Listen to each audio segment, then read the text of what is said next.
The Black Company by GLEN Cook. Chapter 1. Legate. There were prodigies and portents enough, One Eye says. We must blame ourselves for misinterpreting them. One Eye's handicap in no way impairs his marvelous hindsight. Lightning from a clear sky smote the necropolitan hill. One bolt struck the bronze plaque sealing the tomb of the Forvalaka, obliterating half the spell of confinement. It rained stones. Statues bled. Priests at several temples reported sacrificial victims without hearts or livers. One victim escaped after its bowels were opened and was not recaptured. At the Fork Barracks, where the urban cohorts were billeted, the image of Teox turned completely around. For 9 evenings running, 10 black vultures circled the bastion. Then, one evicted the eagle which lived atop the paper tower. Astrologers refused readings, fearing for their lives. A mad soothsayer wandered the streets, proclaiming the imminent end of the world. At the bastion, the eagle not only departed, the ivy on the outer ramparts withered and gave way to a creeper which appeared black in all but the most intense sunlight. But that happens every year. Fools can make an omen of anything in retrospect. We should have been better prepared. We did have 4 modestly accomplished wizards to stand sentinel against predatory tomorrows, though never by any means as sophisticated as divining through sheep's entrails. Still, the best augurs are those who divine from the portents of the past. They compile phenomenal records. Beryl totters perpetually, ready to stumble over a precipice into chaos. The queen of the jewel cities was old and decadent and mad, filled with the stench of degeneracy and moral dry rot. Only a fool would be surprised by anything found creeping in its night streets. I had every shutter thrown wide, praying for a breath off the harbor, rotting fish and all. There wasn't enough breeze to stir a cobweb. I mopped my face and grimaced at my first patient. "Crabs again, Curly?" He grinned feebly. His face was pale. "It's my stomach, Croaker." His pate looked like a polished ostrich egg, thus the name. I checked the watch schedule and duty roster. Nothing there he would want to avoid. "It's bad, Croaker, really." I assumed my professional demeanor, sure what it was. His skin was clammy despite the heat. "Eaten outside the commissary lately, Curly?" A fly landed on his head, strutted like a conqueror. He didn't notice. "Yeah, 3-4 times. I mixed a nasty milky concoction. Drink this, all of it." His whole face puckered at the first taste. "Look, Croaker, The smell of the stuff revolted me. Drink, friend. 2 men died before I came up with that. Then Pokey took it and lived. Word was out about that." He drank. "You mean it's poison? The damn blues slipped me something? Take it easy, you'll be okay." "Yeah, it looks that way. I'd had to open up Walleye and Wild Bruce to learn the truth. It was a subtle poison. Get over there on the cot where the breeze'll hit you, if the son of a bitch ever comes up, and lie still. Let the stuff work." I settled him down. "Tell me what you ate outside." I collected a pen and a chart tacked onto a board. I had done the same with Pokey, and with Wild Bruce before he died, and had Walleye's platoon sergeant backtrack his movements.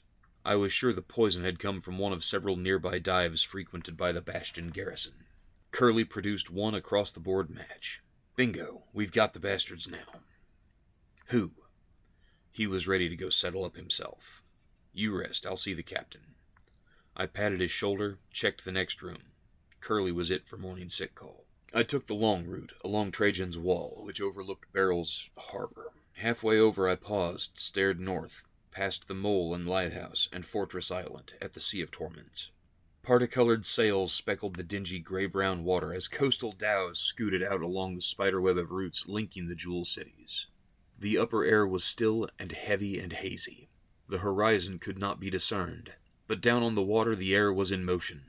There was always a breeze out around the island, though it avoided the shore as if fearing leprosy. Closer at hand, the wheeling gulls were as surly and lackadaisical as the day promised to make most men. Another summer in service to the Syndic of Beryl, sweating and grimy, thanklessly shielding him from political rivals and his undisciplined native troops. Another summer busting our butts for Curly's reward. The pay was good, but not in coin of the soul. Our forebrethren would be embarrassed to see us so diminished. Beryl is misery-curdled, but also ancient and intriguing. Its history is a bottomless well filled with murky water. I amuse myself plumbing its shadowy depths, trying to isolate fact from fiction, legend and myth. No easy task, for the city's earlier historians wrote with an eye to pleasing the powers of their day. The most interesting period for me is the Ancient Kingdom, which is the least satisfactorily chronicled. It was then in the reign of Niam that the Forvalaka came, were overcome after a decade of terror, and were confined in their dark tomb atop the Necropolitan Hill. Echoes of that terror persist in folklore and matronly admonitions to unruly children. No one recalls what the Forvalaka were now. I resumed walking, despairing of beating the heat. The sentries in their shaded kiosks wore towels draped around their necks. A breeze startled me. I faced the harbor. A ship was rounding the island, a great lumbering beast that dwarfed the dhows and feluccas. A silver skull bulged in the center of its full-bellied black sail. That skull's red eyes glowed. Fires flickered behind its broken teeth. A glittering silver band encircled the skull. "What the hell is that?" a sentry asked. "I don't know, Whitey." The ship's size impressed me more than did its flashy sail. The 4 minor wizards we had with the company could match that showmanship, but I'd never seen a galley sporting 5 banks of oars. I recalled my mission. I knocked on the captain's door. He did not respond. I invited myself inside, found him snoring in his big wooden chair. "Yo," I hollered. "Fire! Riots in the Groan! Dancing at the Gate of Dawn!" Dancing was an old-time general who nearly destroyed Beryl. People still shudder at his name. The captain was cool. He didn't crack an eyelid or smile. "You're presumptuous, Croaker. When are you going to learn to go through channels?" Channels meant bug the lieutenant first. Don't interrupt his nap unless the Blues were storming the bastion. I explained about Curly in my chart. He swung his feet off the desk. "Sounds like work for Mercy." His voice had a hard edge. The Black Company does not suffer malicious attacks upon its men. Mercy was our nastiest platoon leader. He thought a dozen men would suffice, but let Silent and me tag along. I could patch the wounded. Silent would be useful if the Blues played rough. Silent held us up half a day while he made a quick trip to the woods. "What the hell you up to?" I asked when he got back, lugging a ratty-looking sack. He just grinned. Silent he is, and silent he stays. The place was called Mole Tavern. It was a comfortable hangout. I had passed many an evening there. Mercy assigned 3 men to the back door, and a pair each to the 2 windows. He sent another 2 to the roof. Every building in Beryl has a roof hatch. People sleep up top during the summer. He led the rest of us through the mole's front door. Mercy was a smallish, cocky fellow, fond of the dramatic gesture. His entry should have been preceded by fanfares. The crowd froze, stared at our shields and bared blades, at snatches of grim faces barely visible through gaps in our face guards. "Virus," Mercy shouted, "get your butt out here." The grandfather of the managing family appeared. He sidled toward us like a mutt expecting a kick.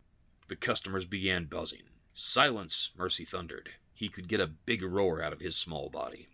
"How may we help you, honored sirs?" the old man asked. "You can get your sons and grandsons out here, Blue." Chairs squeaked. A soldier slammed his blade into a tabletop. "Sit still," Mercy said. "You're just having lunch? Fine, you'll be loose in an hour." The old man began shaking. "I don't understand, sir. What have we done?" Mercy grinned evilly. "He plays the innocent well. It's murder, Virus. 2 charges of murder by poisoning. 2 of attempted murder by poisoning. The magistrates decreed the punishment of slaves." He was having fun. Mercy wasn't one of my favorite people. He never stopped being the boy who pulled wings off flies. The punishment of slaves meant being left up for scavenger birds after public crucifixion.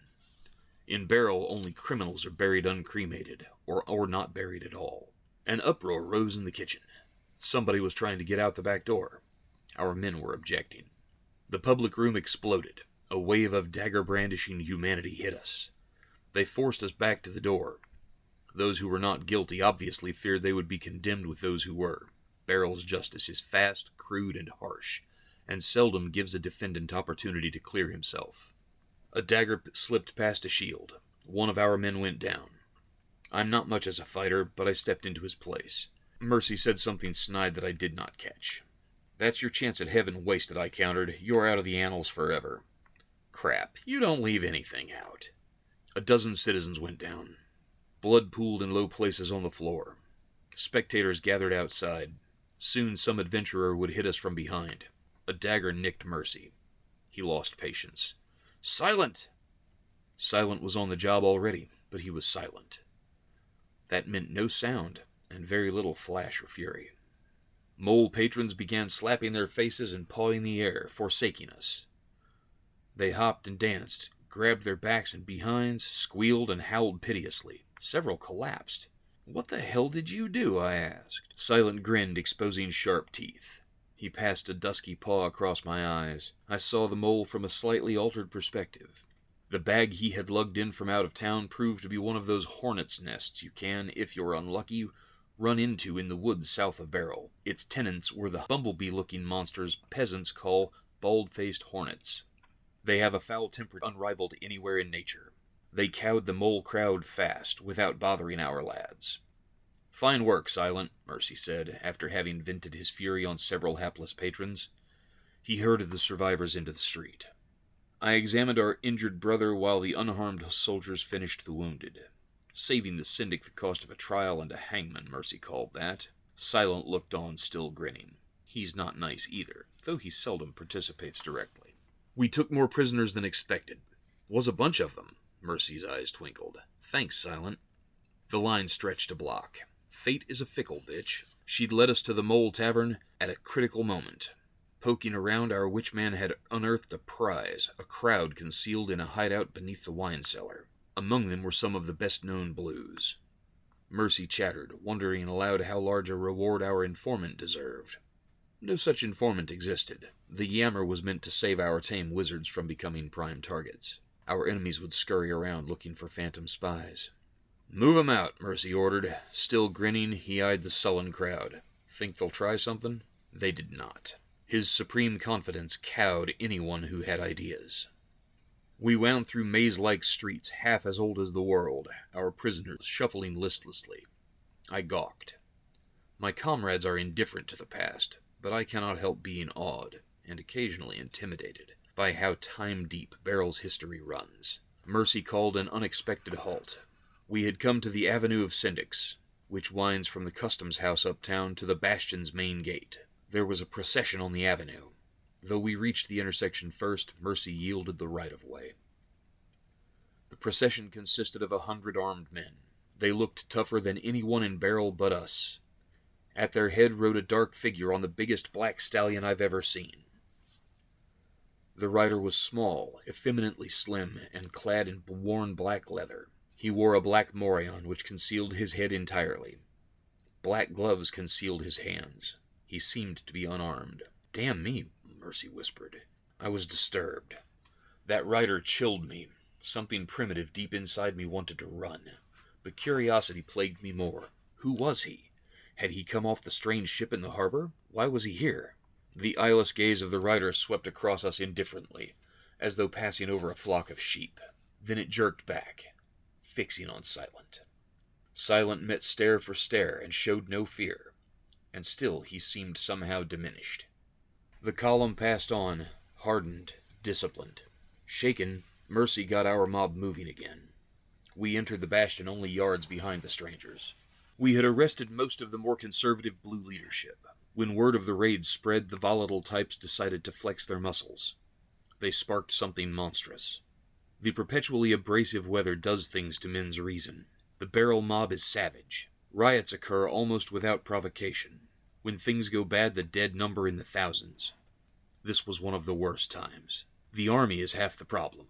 A parade of weak, short-term syndics let discipline lapse. The troops are beyond control now. Generally, though, they will act against rioters.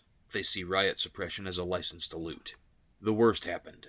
Several cohorts from the Fork Barracks demanded a special donative before they would respond to a directive to restore order. The syndic refused to pay. The cohorts mutinied.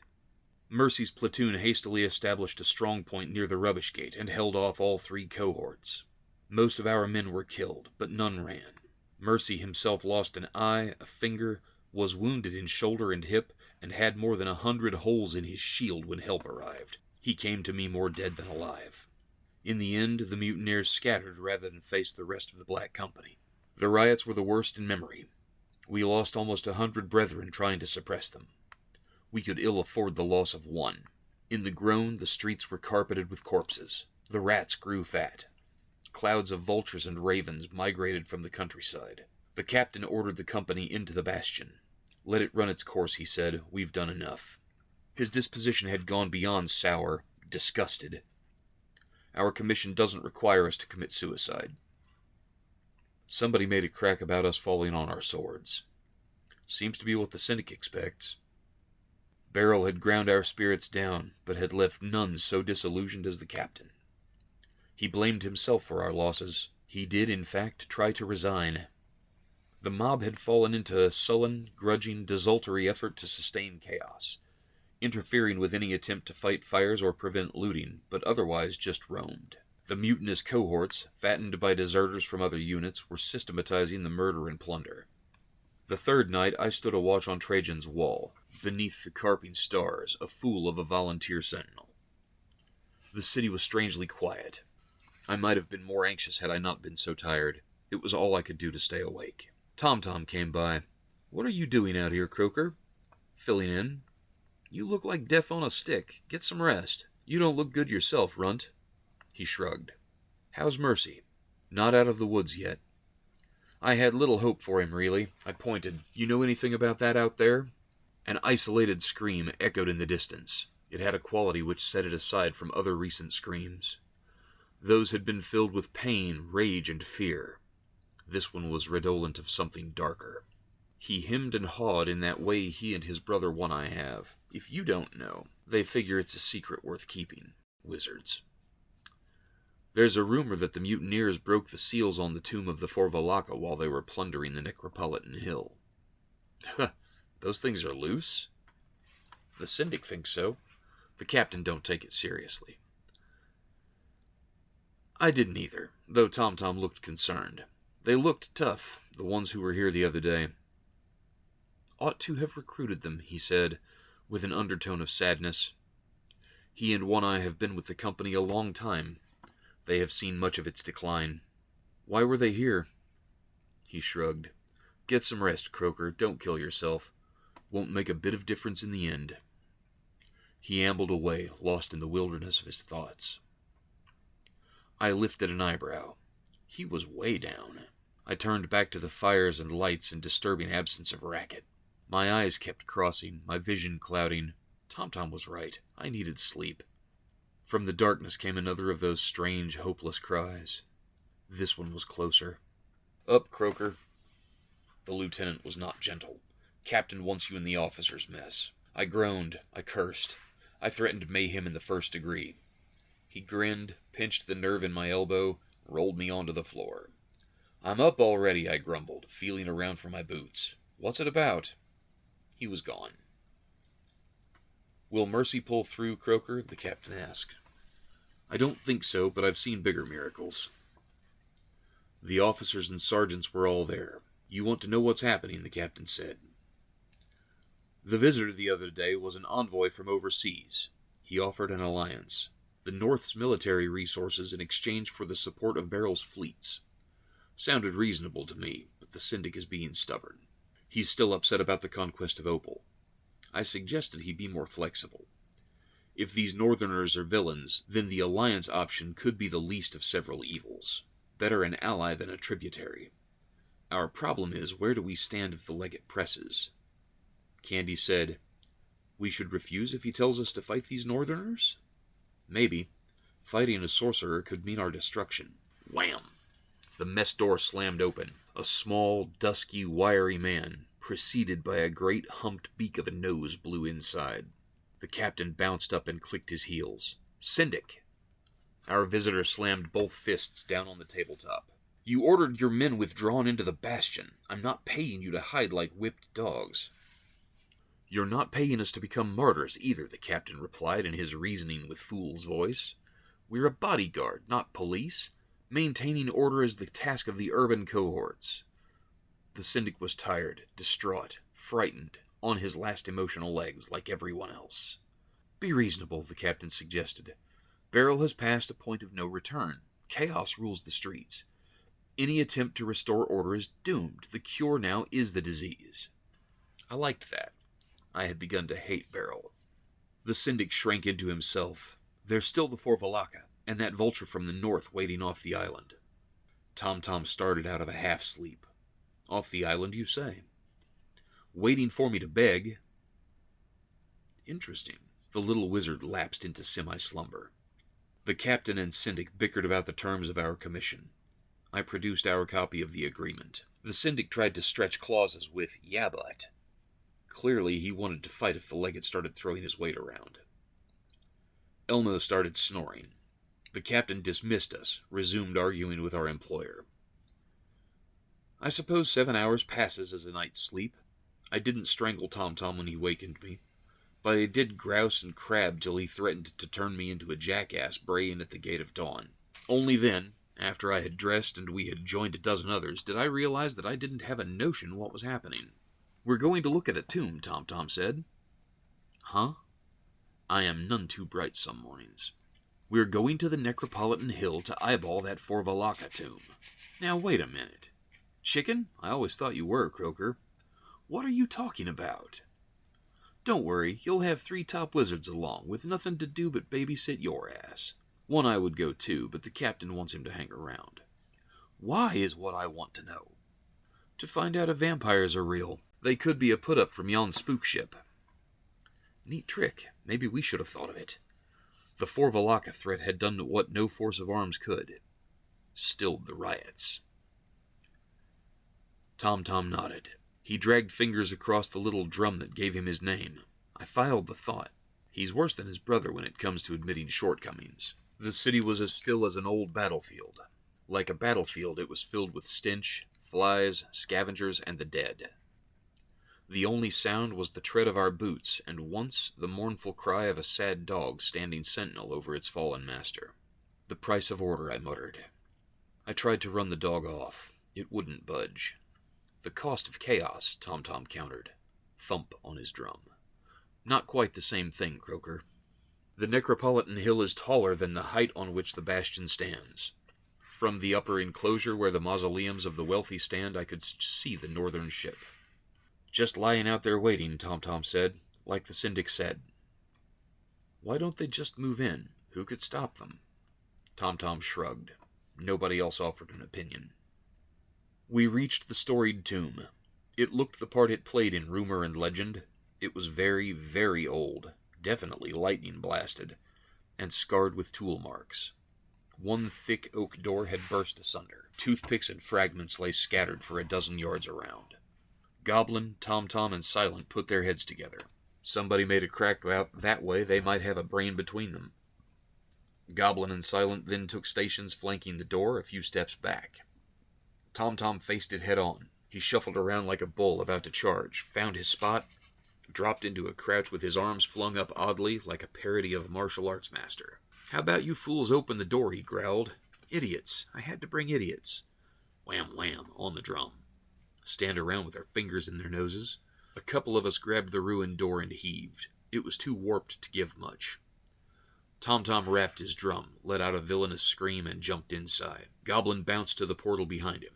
Silent moved up in a fast glide. Inside, Tom-Tom let out a rat squeak and started sneezing. He stumbled out, eyes watering, grinding his nose with the heels of his hands. He sounded like he had a bad cold when he said, "Wasn't a trick." His ebony skin had gone gray. "What do you mean?" I demanded. He jerked a thumb toward the tomb. Goblin and Silent were inside now. They started sneezing. I sidled to the doorway, peeked. I couldn't see squat. Just dust thick in the sunlight close to me. Then I stepped inside. My eyes adjusted. There were bones everywhere. Bones in heaps.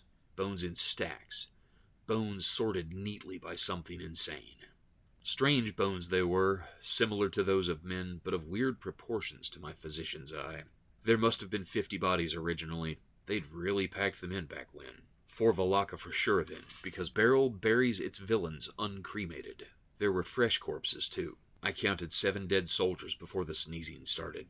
They wore the colors of a mutinous cohort. I dragged a body outside, let go, stumbled a few steps, and was noisily sick. When I regained control, I turned back to examine my booty. The others stood around looking green. "No phantom did that," Goblin said. Tom-Tom bobbed his head. He was more shaken than anyone. More shaken than the sight demanded, I thought. Silent got on with business, somehow conjuring a brisk, small maid of a breeze that scurried in through the mausoleum door and bustled out again, skirts laden with dust and the smell of death. "You all right?" I asked Tom Tom. He eyed my medical kit and waved me off. "I'll be okay. I was just remembering." I gave him a minute and then prodded. "Remembering?" "We were boys, One Eye and me. They'd just sold us to Nagamo to become his apprentices. A messenger came from a village back in the hills." He knelt beside the dead soldier. "The wounds are identical." I was rattled. Nothing human killed that way. Yet the damage seemed deliberate, calculated, the work of a malign intelligence. That made it more horrible. I swallowed, knelt, began my examination. Silent and Goblin eased into the tomb. Goblin had a little amber ball of light rolling around his cupped hands. No bleeding, I observed. "It takes the blood," Tom Tom said. Silent dragged another corpse out, and the organs when it has time. The second body had been split from groin to gullet. Heart and liver were missing. Silent went back inside. Goblin came out. He settled on a broken grave marker and shook his head. "Well?" Tom Tom demanded. "Definitely the real thing. No prank by our friend." He pointed. The Northerner continued its patrol amidst a swarm of fishermen and coasters. There were 54 of them sealed up here. They ate each other. This was the last one left. Tom Tom jumped as if slapped. "What's the matter?" I asked. "That means the thing was the nastiest, cunningest, cruelest, and craziest of the lot. Vampires," I muttered, "in this day." Tom Tom said, "Not strictly a vampire.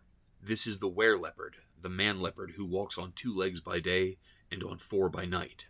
I'd heard of werewolves and were-bears. The peasants around my home city tell such tales. I'd never heard of a were-leopard. I told Tom Tom as much.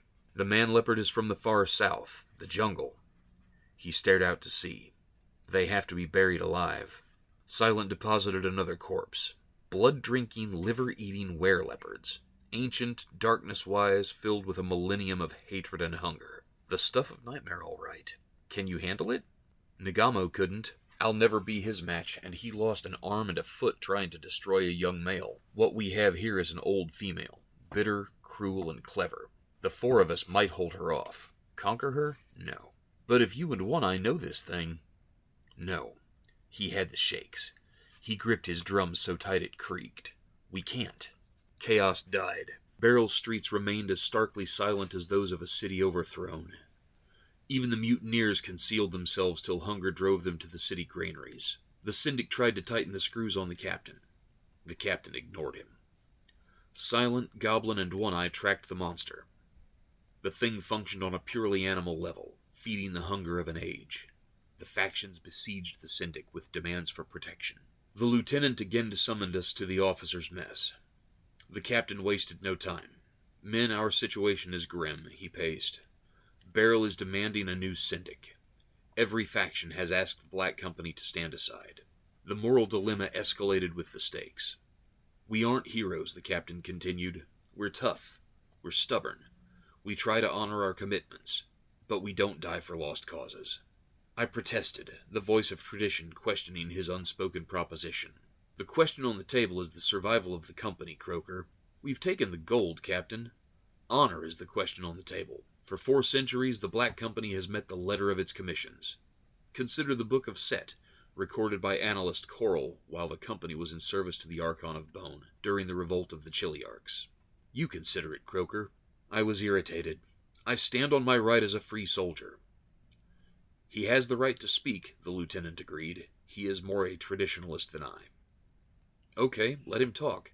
We don't have to listen." I reiterated that darkest hour in the company's history, till I realized I was arguing with myself. Half of me wanted to sell out. "Croker, are you finished?" I swallowed. "Find a legitimate loophole and I'll go along." Tom Tom gave me a mocking drum roll. One Eye chuckled. "That's a job for Goblin, Croker. He was a lawyer before he worked his way up to pimping." Goblin took the bait. "I was a lawyer? Your mother was a lawyer's—" "Enough!" The captain slapped the table. "We've got Croker's okay. Go with it. Find an out." The others looked relieved, even the lieutenant. My opinion as analyst carried more weight than I liked. "The obvious out is the termination of the man holding our bond," I observed. That hung in the air like an old foul smell, like the stench in the tomb of the Forvalaka. In our battered state, who could blame us if an assassin slipped past? You have a disgusting turn of mind, Croker, Tom said. He gave me another drum roll. Pots calling kettles. We'd retain the appearance of honor. We do fail as often as not. I like it, the captain said. Let's break this up before the syndic comes asking what's up. You stay, Tom. I've got a job for you. It was a night for screamers. A broiling, sticky night of the sort that abrades the last thin barrier between the civilized man and the monster crouched in his soul. The screams came from homes where fear, heat, and overcrowding had put too much strain on the monster's chains. A cool wind roared in off the Gulf, pursued by massive storm clouds with lightning prancing in their hair.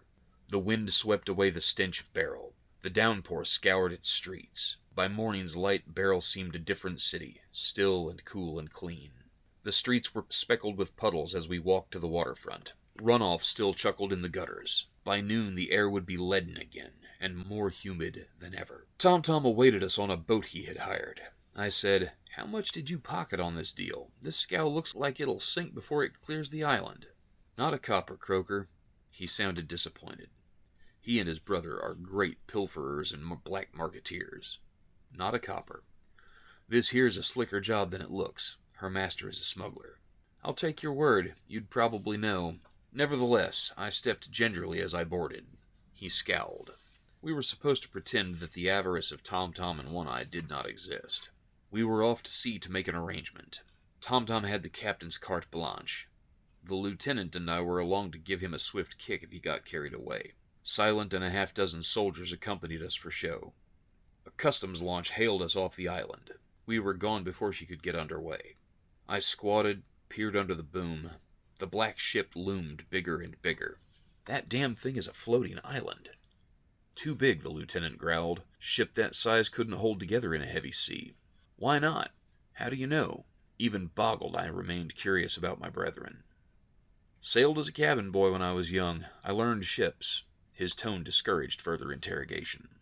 "Most of the men want their antecedents kept private, as you might expect in a company of villains held together by its now and its us against the world gone befores." "Not too big if you have the thaumaturgic craft to bind it," Tom countered. He was shaky, tapping his drum in random nervous rhythms. He and One-Eye both hated water. So, a mysterious northern enchanter, a ship as black as the floors of hell. My nerves began to fray. Her crew dropped an accommodation ladder. The lieutenant scampered up. He seemed impressed. I'm no sailor, but the ship did look squared away and disciplined. A junior officer sorted out Tom, Silent, and myself, and asked us to accompany him. He led us downstairs and through passageways aft without speaking. The northern emissary sat cross-legs amidst rich cushions, backed by the ship's open stern lights, in a cabin worthy of an eastern potentate. I gaped. Tom smoldered with avarice. The emissary laughed. The laughter was a shock. A high-pitched, near giggle, more appropriate to some 15-year-old Madonna of the Tavern Night than to a man more powerful than any king. "Excuse me," he said, placing a hand daintily where his mouth would have been had he not been wearing that black morion. Then, "Be seated." My eyes widened against my will. Each remark came in a distinctly different voice. Was there a committee inside that helmet? Tom gulped air. Silent, being silent, simply sat. I followed his example and tried not to become too offensive with my frightened, curious stare. Tom wasn't the best diplomat that day. He blurted, "The syndic won't last much longer. We want to make an arrangement." Silent dug a toe into his thigh. I muttered, "This is our daring prince of thieves? Our man of iron nerve?" The legate chuckled. "You're the physician, Croker? Pardon him. He knows me." A cold fear enfolded me in its dark wings. Sweat moistened my temples. It had nothing to do with heat. A cool sea breeze flowed through the stern lights, a breeze for which men in Beryl would kill. There is no cause to fear me. I was sent to offer an alliance meant to benefit Beryl as much as my people. I remain convinced that agreement can be forged, though not with the current autocrat. You face a problem requiring the same solution as mine, but your commission puts you in a narrow place. He knows it all. No point talking, Tom croaked. He thumped his drum, but his fetish did him no good. He was choking up. The legate observed, "The Syndic is not invulnerable, even guarded by you." A great big cat had Tom-Tom's tongue. The envoy looked at me. I shrugged. "Suppose the Syndic expired while your company was defending the bastion against the mob?" "Ideal," I said, "but it ignores the question of our subsequent safety. You drive the mob off, then discover the death. You're no longer employed, so you leave Beryl. And go where? And outrun our enemies how? The urban cohorts would pursue us.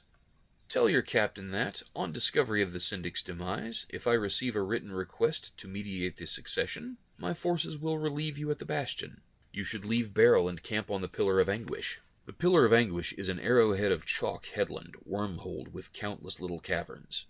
It thrusts out to sea a day's march east of Beryl. A lighthouse watchtower stands there. The name comes from the moaning the wind makes passing through the caverns.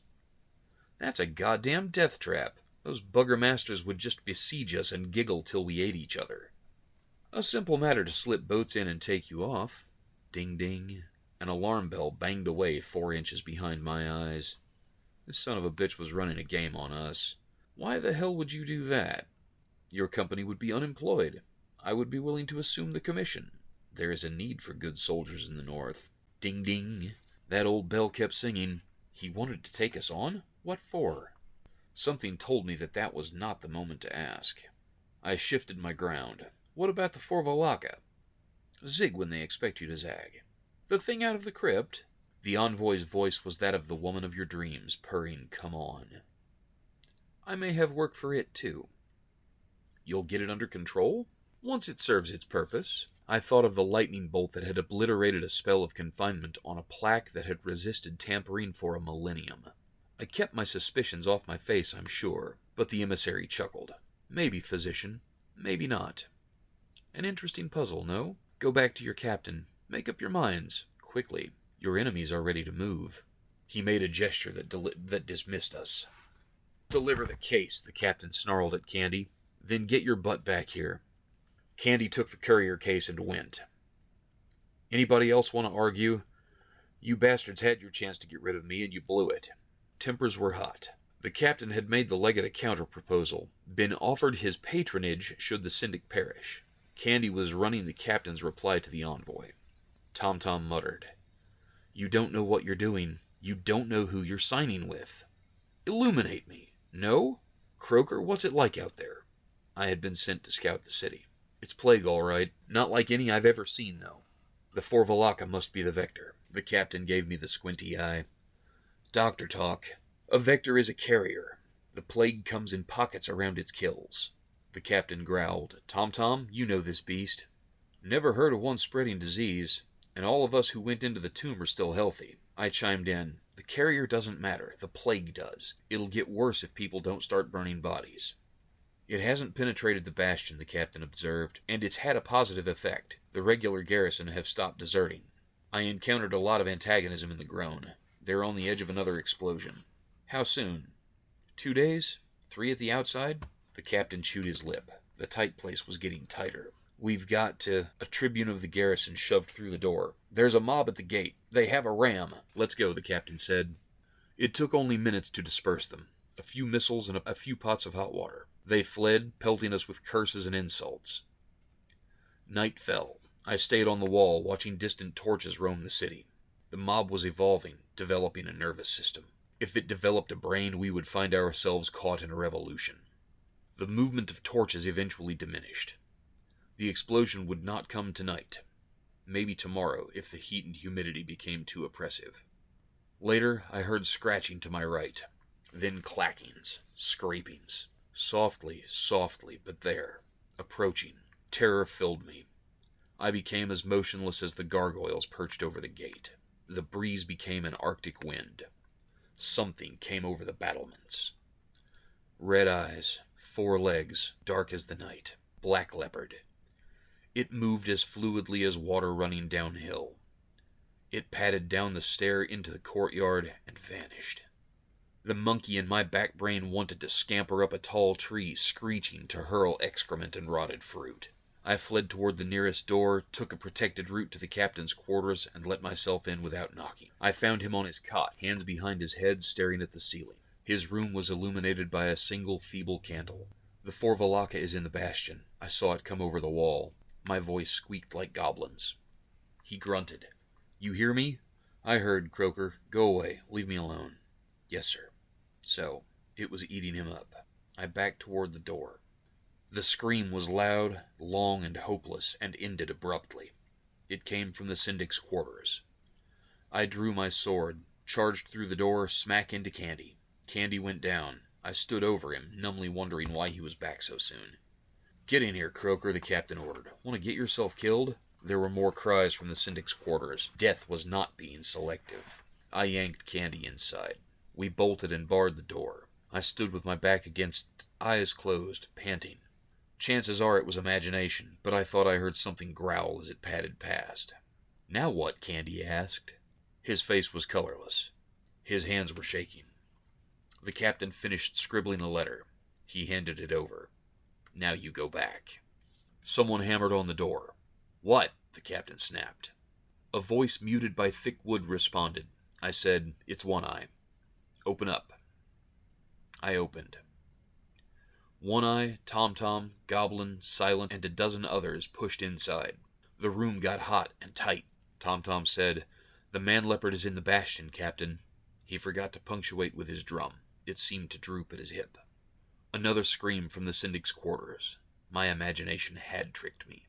"What are we going to do?" One Eye asked. He was a wrinkled little black man no bigger than his brother, usually possessed by a bizarre sense of humor. He was a year older than Tom-Tom, but at their age no one was counting. Both were over 100 if the annals could be believed. He was terrified. Tom-Tom was on the edge of hysteria. Goblin and Silent, too, were rocky. "It can take us off one by one. Can it be killed?" "They're almost invincible, Captain." "Can they be killed?" The captain put a hard edge on his voice. He was frightened, too. "Yes," One Eye confessed. He seemed a whisker less scared than Tom-Tom. "Nothing is invulnerable. Not even that thing on the black ship. But this is strong, fast, and smart. Weapons are of little avail. Sorcery is better, but even that isn't much use." Never before had I heard him admit limitations. "We've talked enough," the captain growled. "Now we act." He was difficult to know, our commander, but was transparent now. Rage and frustration at an impossible situation had fixed on the Forvalaka. Tom-Tom and One Eye protested vehemently. "You've been thinking about this since you found out that thing was loose," the captain said. "You decided what you'd do if you had to. Let's do it." Another scream. "The paper tower must be an abattoir," I muttered. "The thing is hunting down everybody up there." For a moment I thought even Silent would protest. The captain strapped on his weapons. "Match, assemble the men. Seal all the entrances to the paper tower. Elmo, pick some good halberdiers and crossbowmen. Quarrels to be poisoned." 20 minutes fled. I lost count of the cries. I lost track of everything but a growing trepidation and the question, why had the Forvalaka invaded the bastion? Why did it persist in its hunt? More than hunger drove it. That legate had hinted at having a use for it. What, this? What were we doing working with someone who could do that? All four wizards collaborated on the spell that preceded us. Crackling. The air itself threw blue sparks. Halberdiers followed. Crossbowmen backed them. Behind them, another dozen of us entered the Syndic's quarters. Anticlimax. The antechamber up to the paper tower looked perfectly normal. "It's upstairs," One Eye told us. The captain faced the passageway behind us. "Match, bring your men inside." He planned to advance room by room, sealing all exits but one for retreat. One Eye and Tom-Tom did not approve. They said the thing would be more dangerous cornered. Ominous silence surrounded us. There had been no cries for several minutes. We found the first victim at the base of the stair leading into the tower proper. "One of ours," I grumbled. The Syndic always surrounded himself with a squad from the company. "Sleeping quarters upstairs?" I'd never been inside the paper tower. The captain nodded. "Kitchen level, stores level, servants' quarters on 2 levels, then family, then the Syndic himself. Library and offices at the top. Wants to make it hard to get to him." I examined the body. "Not quite like the ones at the tomb, Tom-Tom. It didn't take the blood or organs. How come?" He had no answer. Neither did One Eye. The captain peered into the shadows above. Now it gets tricky. Halberdiers, 1 step at a time. Keep your points low. Crossbows, stay 4 or 5 steps behind. Shoot anything that moves. Swords out, everybody. One Eye, run your spell ahead. Crackle. Step, step. Quietly. Stench of fear. Clang. A man discharged his crossbow accidentally. The captain spit and grumbled like a volcano in a bad temper. There wasn't a damned thing to see. Servants' quarters. Blood splashed the walls. Bodies and pieces of bodies lay everywhere amidst furniture invariably shredded and wrecked. There are hard men in the company, but even the hardest was moved. Even I, who as physician see the worst the battlefield offers. The lieutenant said, "Captain, I'm getting the rest of the company. This thing isn't getting away." His tone brooked no contradiction. The captain merely nodded. The carnage had that effect. Fear faded somewhat. Most of us decided the thing had to be destroyed. A scream sounded above. It was like a taunt hurled our way, daring us to come on. Hard-eyed men started up the stair. The air crackled as the spell preceded them. Tom and One Eye bore down on their terror. The death hunt began in earnest. A vulture had evicted the eagle nesting atop the paper tower. A fell omen indeed. I had no hope for our employer. We climbed past 5 levels. It was gorily obvious the Forvalaka had visited each. Tom whipped up a hand, pointed. The Forvalaka was nearby. The halberdiers knelt behind their weapons. The crossbowmen aimed at shadows. Tom waited half a minute. He, One Eye, Silent, and Goblin posed intently, listening to something the rest of the world could only imagine.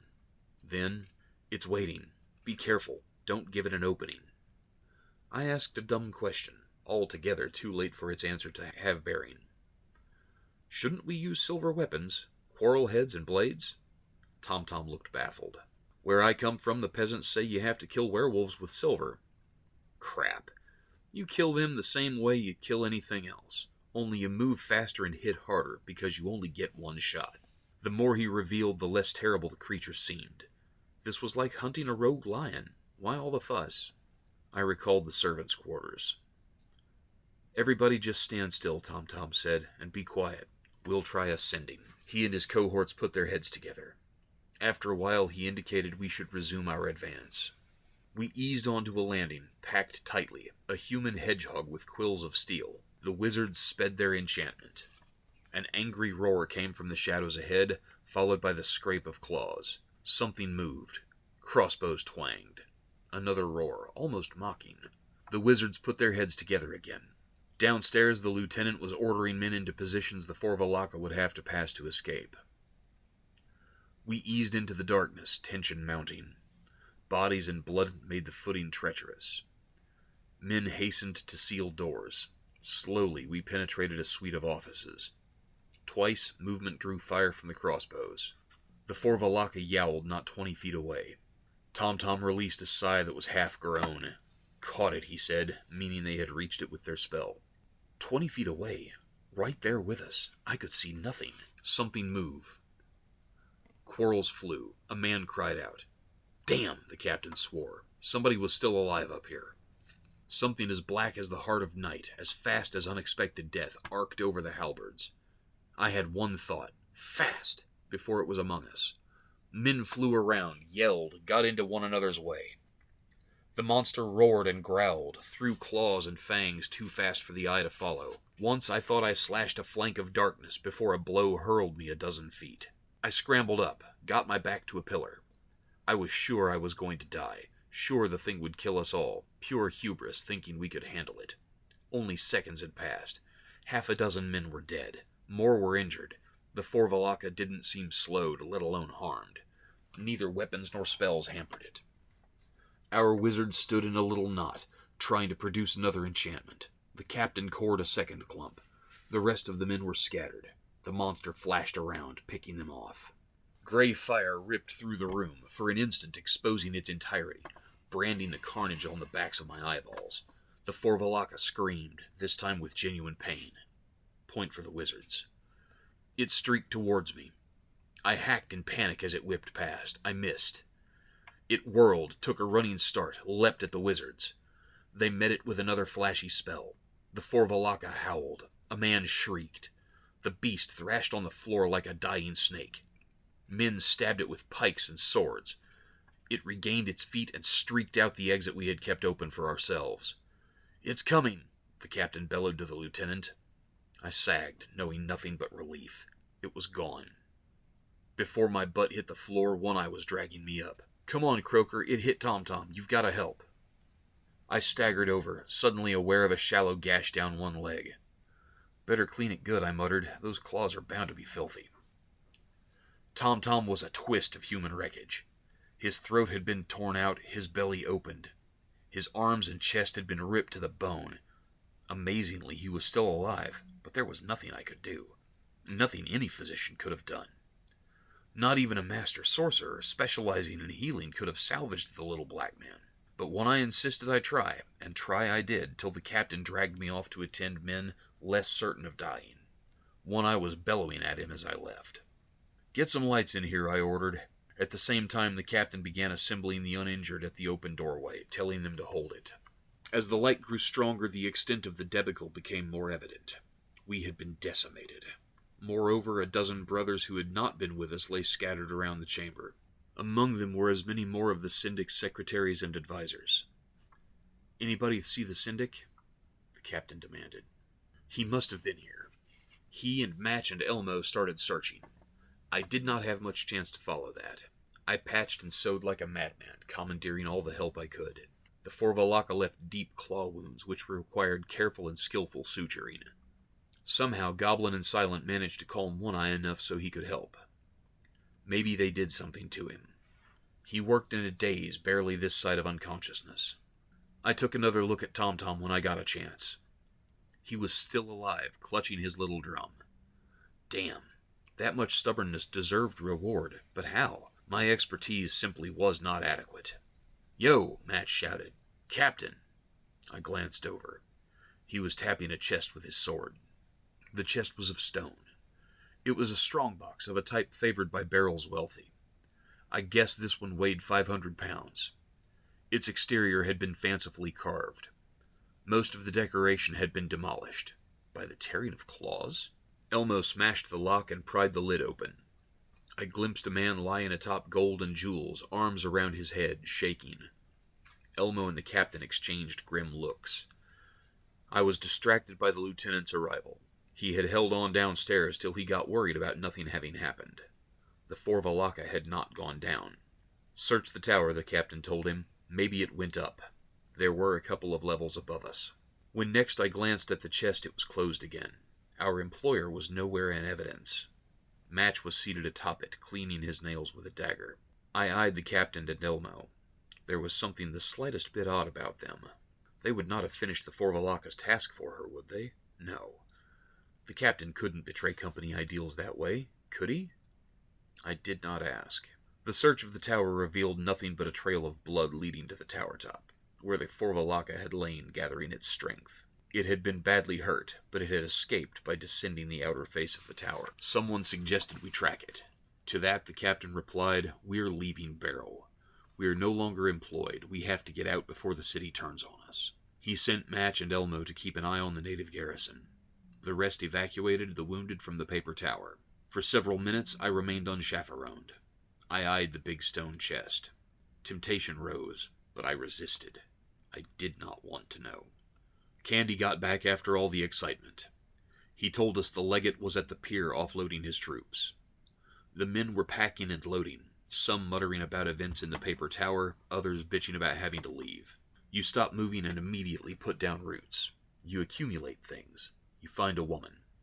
Then the inevitable happens, and you have to leave it all. There was a lot of pain floating around our barracks. I was at the gate when the Northerners came. I helped turn the capstan that raised the portcullis. I felt none too proud. Without my approval, the Syndic might never have been betrayed. The legate occupied the bastion. The company began its evacuation. It was then about the third hour after midnight, and the streets were deserted. 2/3 of the way to the Gate of Dawn, the captain ordered a halt. The sergeants assembled everyone able to fight. The rest continued with the wagons. The captain took us north on the avenue of the older empire, where Beryl's emperors had memorialized themselves and their triumphs. Many of the monuments are bizarre and celebrate such minutiae as favorite horses, gladiators, or lovers of either sex. I had a bad feeling even before we reached the rubbish gate. Uneasiness grew into suspicion, and suspicion blossomed into grim certainty as we entered the martial fields. There is nothing near the rubbish gate but the Fork Barracks. The captain made no specific declaration. When we reached the Fork compound, every man knew what was afoot. The urban cohorts were as sloppy as ever. The compound gate was open, and the lone watchman was asleep. We trooped inside unresisted. The captain began assigning tasks. Between 5,000 and 6,000 men remained there.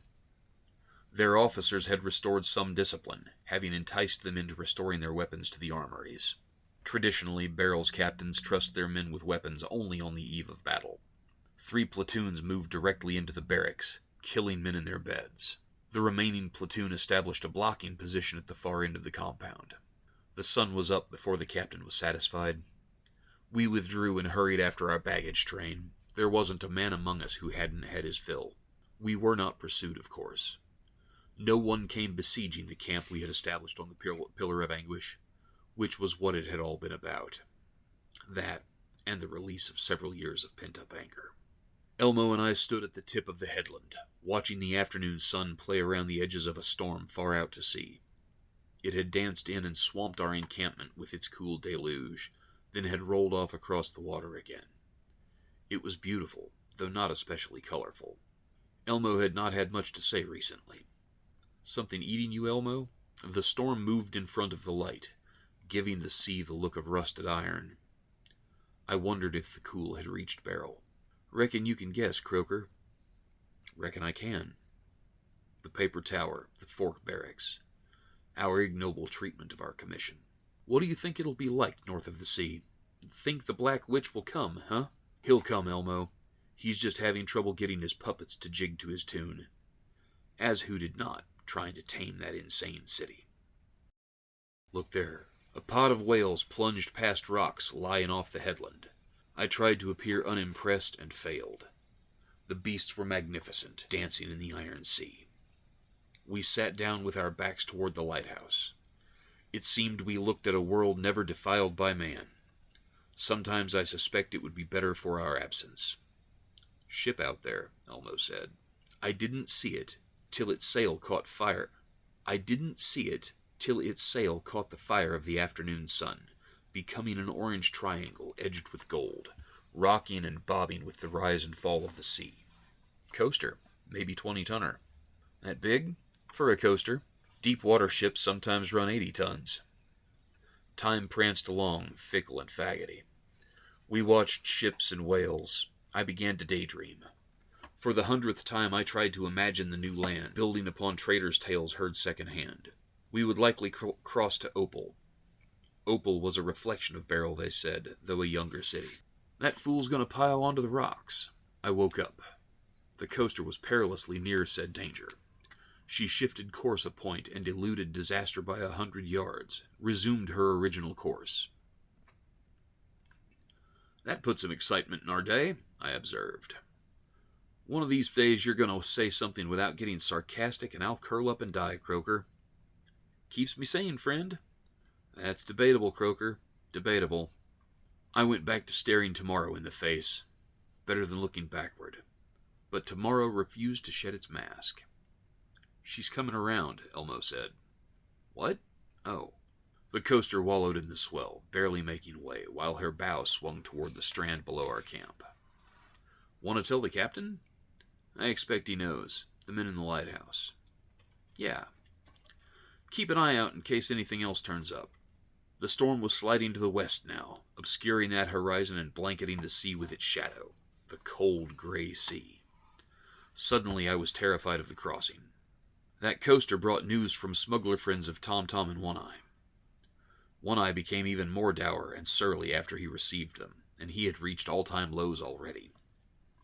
He even eschewed squabbling with Goblin, which he made a second career. Tom Tom's death had hit him hard and would not turn loose. He would not tell us what his friends had to say. The captain was little better. His temper was an abomination. I think he both longed for and dreaded the new land. The commission meant potential rebirth for the company, with our sins left behind, yet he had an intimation of the service we were entering.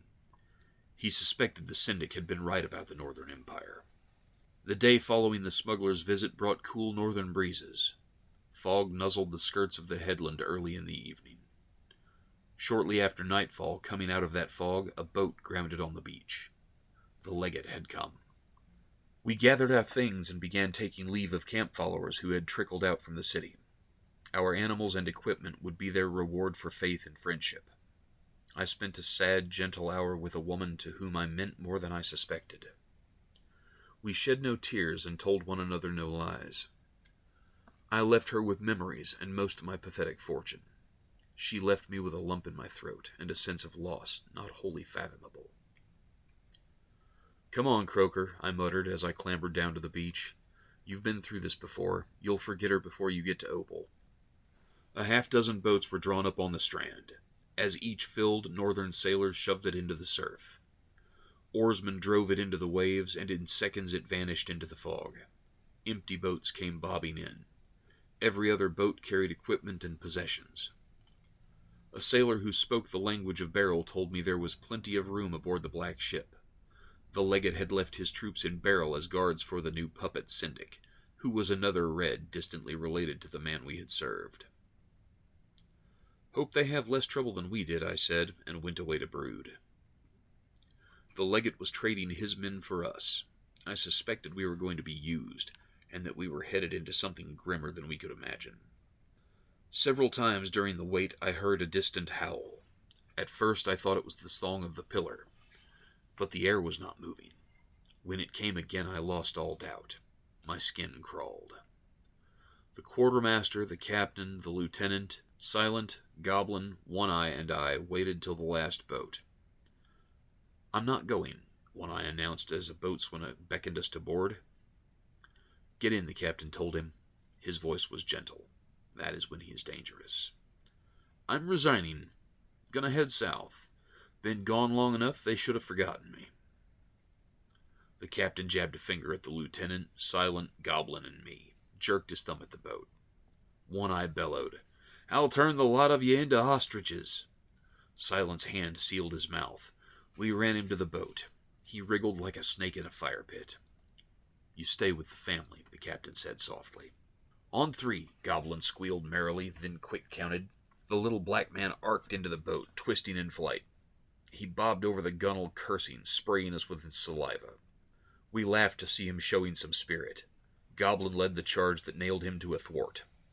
Sailors pushed us off. The moment the oars bit water, One-Eye subsided. He had the look of a man headed for the gallows. The galley took form, a looming, indeterminate shape, slightly darker than the surrounding darkness. I heard the fog-hollowed voices of seamen, timbers creaking, tackle working long before I was sure of my eyes. Our boat nosed in to the foot of an accommodation ladder. The howl came again. One-Eye tried to dive overboard. We restrained him. The captain applied a boot heel to his butt. "You had your chance to talk us out of this, and you wouldn't. Live with it." One-Eye slouched as he followed the lieutenant up the ladder, a man without hope. A man who had left a brother dead and now was being forced to approach that brother's killer, upon which he was powerless to take revenge. We found the company on the main deck, snuggled amongst mounds of gear. The sergeants threaded the mess toward us. The legate appeared. I stared. This was the first time I had seen him afoot, standing. He was short. For a moment I wondered if he were male at all. His voices were often otherwise. He surveyed us with an intensity that suggested he was reading our souls. One of his officers asked the captain to fall the men in the best he could on the crowded deck. The ship's crew were taking up the center flats, decking over the open well that ran from the bow almost to the stern, and from deck level down to the lower oar bank. Below there was muttering, clanking, rattling as the oarsmen wakened. The legate reviewed us. He paused before each soldier, pinning a reproduction of the device on his sail over each heart. It was slow going. We were under way before he finished. The nearer the envoy approached, the more One Eye shook. He almost fainted when the legate pinned him. I was baffled. Why so much emotion? I was nervous when my turn came, but not frightened. I glanced at the badge as delicate gloved fingers attached it to my jerkin. Skull and circle in silver, on jet, elegantly crafted. A valuable, if grim, piece of jewelry. Had he not been so rattled, I would have thought One Eye to be considering how best to pawn it. The device now seemed familiar. Outside the context of the sale, which I had taken as showmanship and ignored. Hadn't I read or heard about a similar seal somewhere? The legate said, "Welcome to the service of the lady, physician." His voice was distracting. It did not fit expectations, ever. This time it was musical, lilting, the voice of a young woman putting something over on wiser heads. The lady? Where had I encountered that word used that way, emphasized as though it was the title of a goddess, a dark legend out of olden times? A howl of outrage, pain, and despair filled the ship. Startled, I broke ranks and went to the lip of the airwell. The Forvalaka was in a big iron cage at the foot of the mast.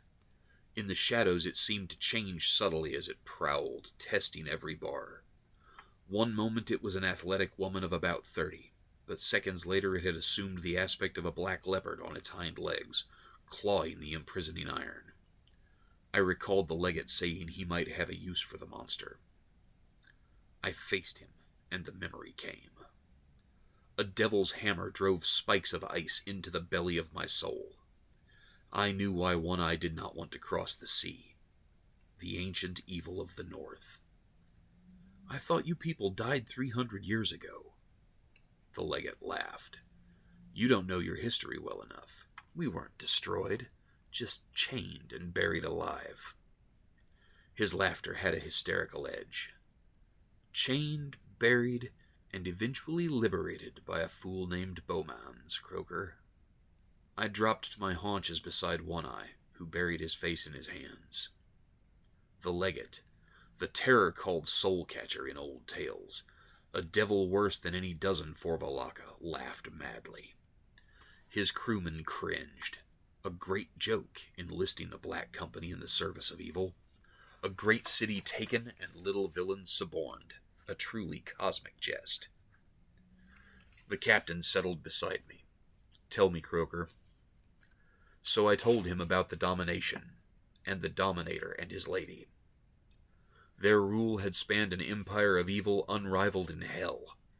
I told him about the 10 who were taken, of whom Soul Catcher was one. 10 great wizards, near demigods in their power, who had been overcome by the Dominator and compelled into his service. I told him about the White Rose, the Lady General who had brought the domination down, but whose power had been insufficient to destroy the Dominator, his lady, and the 10. She had interred the lot in a charm-bound barrow somewhere north of the sea. "And now they're restored to life, it seems," I said. "They rule the Northern Empire. Tom and One Eye must have suspected. We've enlisted in their service." "Taken," he murmured. "Rather like the Forvalaka." The beast screamed and hurled itself against the bars of its cage. Soul Catcher's laughter drifted across the foggy deck. "Taken by the taken," I agreed. The parallel is uncomfortable. I had begun to shake as more and more old tales surfaced in my mind. The captain sighed and stared into the fog toward the new land. One Eye stared at the thing in the cage, hating. I tried to ease him away. He shook me off. "Not yet, Croaker. I have to figure this." "What?" "This isn't the one that killed Tom. It doesn't have the scars we put on it." I turned slowly, studied the legate. He laughed again, looking our way. One Eye never figured it out, and I never told him. We have troubles enough.